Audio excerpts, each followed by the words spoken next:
If God is just, hell must exist. So sin and evildoers must be punished. You don't believe a criminal on earth should avoid punishment, so why do you assume God would? Well, that's a false equivalent. Because you see, here on earth, consequences are finite. They're measured in proportion to the harm that was caused. So no judge is going to give a shoplifter life in prison or a death sentence. And regardless of the crime, there should not be infinite punishment for it. For eternity, justice means proportionality, not endless torment. That would be revenge. If a toddler pushes somebody off of a cliff, we don't send that toddler to prison for all of its life, because we know that they lack maturity and foresight. And if God is infinitely wise and loving and all-knowing, then God would see us as toddlers, limited and deeply flawed beings. He would have known before creating us that we would be vulnerable to temptation, to pain, and to the influences of evil. He designed this world in which suffering perpetuates more suffering. So then he puts these pea-brained humans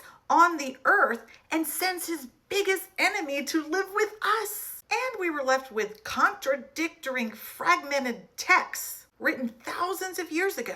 Texts that are debated and retranslated endlessly, while telling us that our eternal destiny is dependent on us interpreting these texts correctly. That's not a fair test. That would be like me giving my infant daughter to a sexual predator and saying, please take care of her, and one day hopefully she'll find me and know that I love her. That's insane.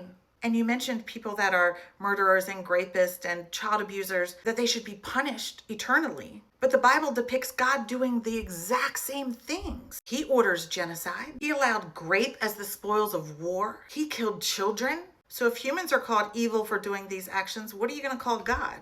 Who punishes him? So you're okay with an all-knowing, all-loving God doing all of that, but not a pea-brained human. I think you want hell to exist because you want revenge on people. But revenge delights in destruction. And I want justice, because that aims to correct, restore, or at least protect others from harm from this person. And revenge is eternal torment. Justice is not.